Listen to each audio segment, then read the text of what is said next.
हुआ। भगवान के पास जाने के बाद आपका काम इसलिए नहीं हुआ क्योंकि आप संसार से आशा और उम्मीद नहीं तोड़ पाए।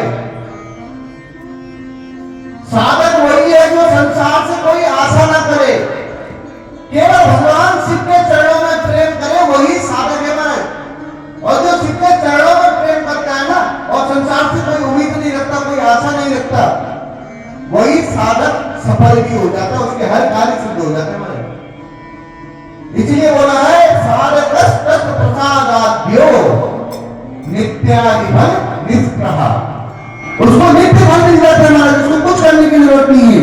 और साधन क्या है? शंकर जी को पाने का पता है? शंकर जी को जो भी पाना चाहता है, कहा उसका साधन एक ही है, साधन तस्य सेवनम, साधनम तस्य सेवनम, केवल सेवा ही साधन है।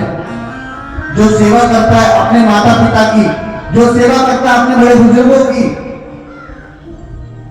जो सेवा के साथ साथ संस्कार दिखाता है अपने, वही भगवान को प्रिय होता है। मैं कल भी कह रहा हूं, कहा था मैंने और आज भी कह रहा हूं, हमेशा एक बात कथा में कहता हूं कि अगर तुम जीते जागते भगवान की इज्जत नहीं कर सकते तो पत्थर की पूजा करना छोड़ दो।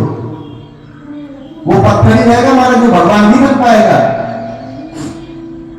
एक मनुष्य के भीतर भगवान भी रहता है और शैतान भी रहता है, ध्यान से रखना।